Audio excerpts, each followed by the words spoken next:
Vascaíno do Cerrado. Fala galera vascaína, eu sou o Thiago Fontes, falo direto de Brasília, Distrito Federal, trazendo mais um vídeo para o canal. Vamos bater um papo, trocar uma ideia, atualizações sobre tudo que tá pegando no Vasco. Antes, vou pedir uma moral, deixa o joinha, deixa o like, se inscreve no canal, que é importante para ele ser indicado no YouTube, comenta, compartilha, tudo que você puder fazer para o canal se alavancar, ter um hype, né? Se você não usou, usa o hype aí, que é importante também, beleza? Olha, eu vou falar de Vasco, que tem jogo hoje na Sul-Americana, né?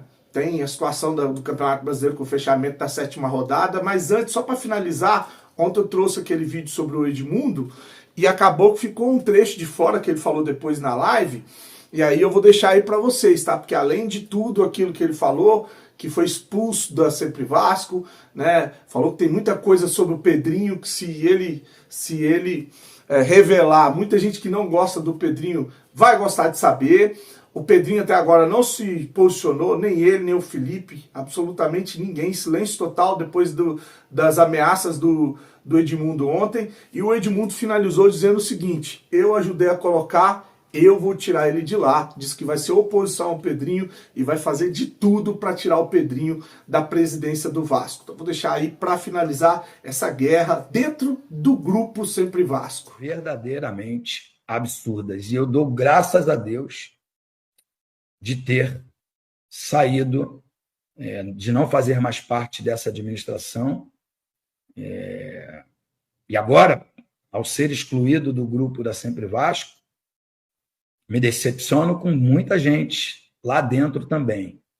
Muita gente mesmo, porque todos sabem que eu ajudei a criar esse grupo, sou um dos fundadores, botei a minha cara para que esse grupo assumisse, né? E claro que à frente de um grupo tem que ter a figura do presidente.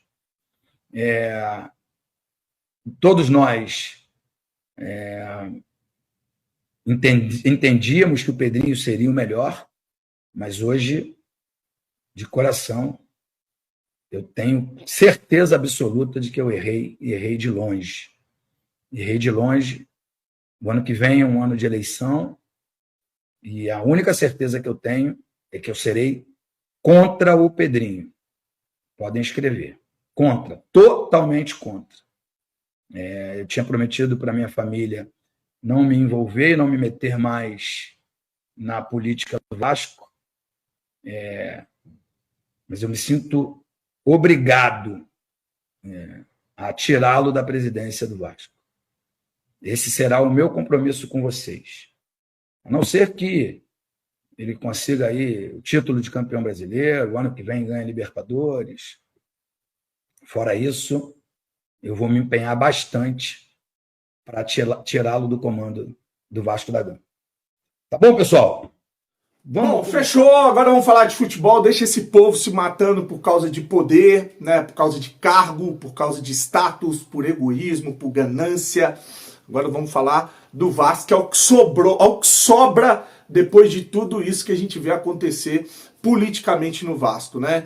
A 7ª rodada do Campeonato Brasileiro, ela acabou ontem, tá? Uma rodada que teve poucos gols, com exceção do jogo do Corinthians contra o Internacional, muitos 1-0, e teve só um jogo que terminou empatado, né? Que foi o primeiro jogo da rodada, o jogo entre São Paulo e Fortaleza, ficou em 0-0. Teve um caminhão de gol perdido, inclusive eu trouxe, que estava trazendo os cortes desse jogo que eu estava acompanhando, que o Ferreirinha perdeu um pênalti, perderam gols na cara, enfim, ficou em 0-0. O Ceará, que jogando em casa, vai bem obrigado, ganhou de 1-0 do Vitória que está na zona de rebaixamento, 1-0. O Corinthians contra o Internacional foi o melhor jogo aí da rodada, porque primeiro o Corinthians faz Quem é que virou primeiro? O Corinthians faz um gol, o Inter vira. Aí depois o Corinthians vira de novo. O jogo ficou 4-2, tá? O jogo do Fluminense contra o Sport no Maracanã ficou em 2-1, tá? 2-1, e olha que tava 1-1 até o finalzinho do segundo tempo. Nos acréscimos, o Fluminense conseguiu fazer o gol da vitória E vitória essa que fez o 7º técnico, ou 6º técnico do Campeonato Brasileiro cair na 7ª rodada, que foi o Pepa, que foi demitido depois desse jogo contra o Fluminense. O Bahia venceu o Botafogo por 1-0. Cara, tem um moleque que tá jogando muito na esquerda do Bahia ali, que é o tal do Eric Pulga. O moleque tá voando, filho. O Vasco precisava de um ponto esquerda que nem esse aí. E o gol passou pelos pés dele. A jogada que ele fez, passando pelos jogadores do Botafogo e dando uma assistência, foi coisa de maluco, cara. Como a gente precisa de um jogador com essas características aí, desse Eric Pulga, que tá voando na temporada, tá? O Bahia venceu o Botafogo por 1-0, o Grêmio vence o Santos, mais uma derrota no campeonato, né? 1-0, o Santos só venceu quem? O Atlético Mineiro jogando na Vila Belmiro, a única vitória do Santos, né? Então o Santos afundado na zona de rebaixamento, é o vice-lanterna, o Grêmio ganhou para respirar, inclusive passou o Vasco 1-0. O Cruzeiro venceu o Urubu, o Flamengo com lei do ex, né? O gol do Gabriel Barbosa, o Gabigol no final do jogo de pênalti, não, errou o pênalti, depois do rebote acabou fazendo o gol. O Bragantino venceu o Mirassol. O Bragantino, meu amigo, se faz mais um gol ontem, era líder do Campeonato Brasileiro. E olha que eu achei que o Bragantino ia brigar para não cair. Tá voando o Bragantino. Tá jogando muita bola esse time do Bragantino. Ganhou do Mirassol ontem com um gol do Pita no finalzinho da partida também, tá? Já nos acréscimos. Deu um corte no zagueiro e botou para dentro com muita habilidade, muita categoria. Vitória do Bragantino, que é vice-líder do Brasileirão.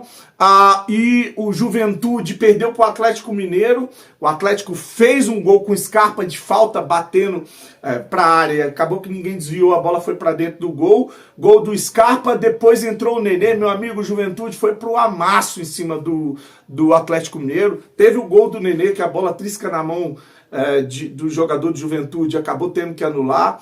Teve pênalti que o juiz deu, e assim, milimetricamente o VAR deu impedimento, acabou anulando o pênalti. Teve bola na trave, teve uma pressão do caramba ontem, e o Juventude acabou perdendo para o Atlético Mineiro por 1-0.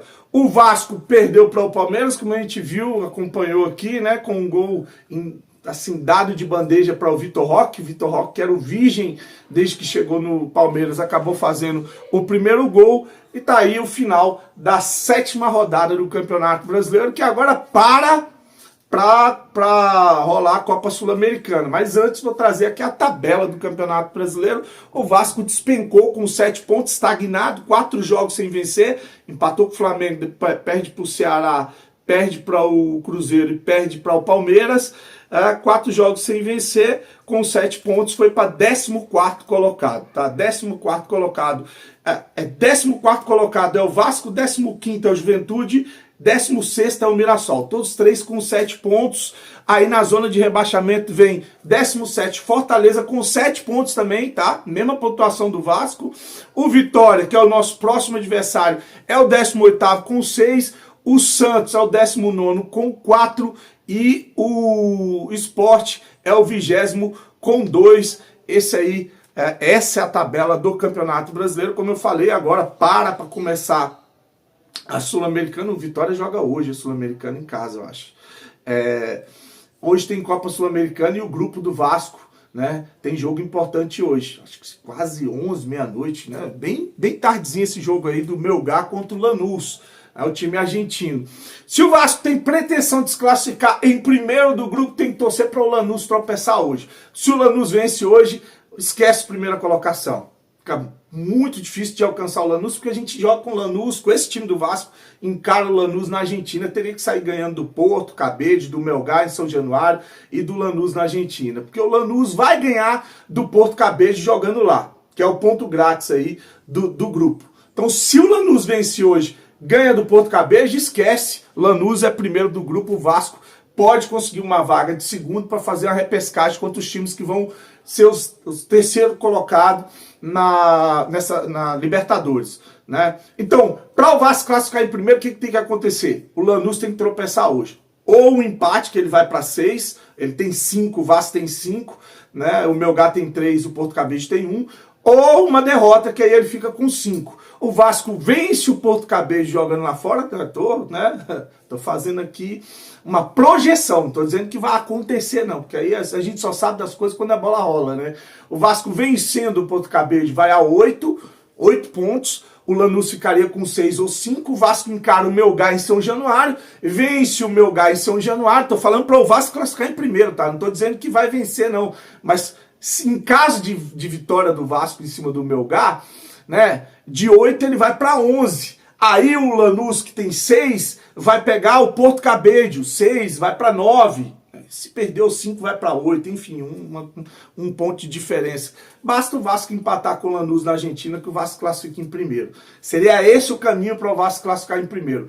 Na pior das hipóteses, o Lanús vai lá e ganha do Melgar, né? Ou o Vasco tropeçando, o Vasco ainda pode se classificar em segundo, vencendo o Melgar em São Januário, o confronto direto entre Vasco e Melgar. O Melgar não vencendo hoje, não vencendo o Vasco fatalmente estará aí classificado na repescagem da primeira fase da Copa Sul-Americana. Pegou? Pegou? Um pouquinho complicado, mas é isso, né? O Vasco tem que vencer o Porto Cabedelo amanhã e para se classificar em primeiro, o Lanús tem que tropeçar hoje, jogando contra o Melgar, lá no Peru, lá na altitude. O jogo do Vasco é amanhã às 19 horas contra o Porto Cabedelo, a transmissão da ESPN. A gente vai ter o desfalque de 2 zagueiros, o Maurício Lemos, que já está desfalcando o Vasco depois do jogo contra o Porto Cabedelo, a pancada na costela, e agora o Lucas Freitas, que se lesionou o pé direito aqui em Brasília, né, voltou para o Rio de Janeiro, e aí o Vasco deve ter ou o moleque da base, o Luiz Gustavo, ou o Lucas Freitas, o Lucas Oliveira, na vaga para fazer a dupla de zaga com o João Vitor. Beleza? Olha, para finalizar, vou deixar aqui um debate na ESPN que eu achei interessante. O Pascoal, né, tava falando quem é o volante que vai fazer essa saída de bola do Vasco se o Diniz for o técnico do Vasco. Porque em todo lugar que ele trabalhou, ele tentou utilizar um volante, um meia, para fazer essa saída de bola. No Fluminense foi o André, no Cruzeiro tentou lá o Wallace ou o Matheus Pereira, e na seleção tentou o Casimiro, não deu certo. O Cruzeiro não deu certo na seleção, o único que deu certo foi o André fazendo a saída de bola no Fluminense. Aí levantaram essa situação de que o Tietê fez essa função junto com o Fernando Diniz no São Paulo, tá? Então vou deixar esse debate aí para você participar também, deixe seu comentário, curte e falar da Implay. Deixa aí que daqui a pouco eu volto para falar da Implay, que é parceira do canal. Não vai fazer, o Diniz não vai fazer isso. Não vai fazer, mas ele não tem, ele vai ter que buscar alguém que faça isso, né? O Felipe Coutinho vai voltar para pegar a bola no zagueiro? Se o Felipe Coutinho ele tem qualidade para fazer isso. No Flu, o André voltava, por exemplo. O André voltava. Seleção... No Vasco, no Cruzeiro, ele tentou fazer o Wallace ou o Matheus Pereira. Não deu certo. Na seleção brasileira, o Casemiro foi sacrificado na seleção brasileira porque falou para ele que eu não consigo fazer. Pega a bola aqui e sai jogando. A bola passa muito pelo volante. Com o Felipe Diniz. Sim. O volante joga muito com o Felipe Diniz. Com o Felipe. O Felipe é o atual treinador.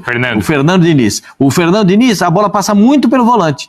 E se a bola passar pelo volante toda hora, o Vasco da Gama não tem volante com capacidade de desenvolver o futebol. Conseguir.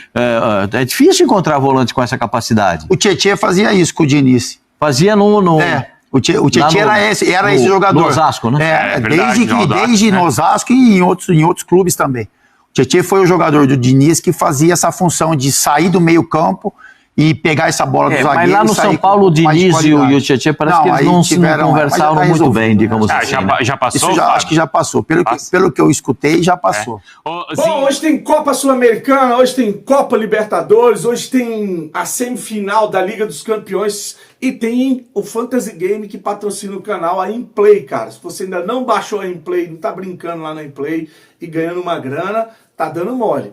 Então me dá essa força, o link tá aqui, ó, primeiro comentário fixado, ou o QR Code aqui na tela. Vai baixar a Implay no seu celular, é um aplicativo de estatística, não é casa de aposta, você não precisa botar R$1 lá, você ganha 1000 moedas, dessas 1000 moedas você usa 250 moedas por dia, né? E aí você pode participar dos jogos, você entra num jogo lá, e aí vão fazer 10 perguntas para você sobre o jogo, estatística, né? Quem vai tomar o cartão, quem vai ter mais posse de bola, vai fazer gol no primeiro tempo, fulano vai fazer gol, quem vai perder. E se você acertar, ficar entre os 3 primeiros, você ganha dinheiro, cara. Você ganha. A cada campeonato, que é o jogo, eles pagam uma grana, 200 conto para dividir entre primeiro, segundo e terceiro, 400 reais. Tem campeonato que eles pagam até R$1.000 para dividir entre primeiro, segundo e terceiro colocado. Ah, mas minhas moedas acabou. Você assiste vídeo e ganha moeda, você se diverte sem gastar R$1 dentro da Implay. Dá uma força pro canal, vai lá, baixa a Implay e segue o Vascaíno do Cerrado, tem o escudinho do Vascaíno do Cerrado lá, clica e bota para se inscrever lá, ó. E aí você já vai estar dando uma força, vai estar me ajudando demais, tá bom? Mesmo que você não queira participar do Fantasy Game. Dá essa moral pra gente continuar com a parceria com a Implay, que é fundamental para o canal, beleza? Desejar para você uma tarde abençoada, fique com Deus e saudações vascaínas.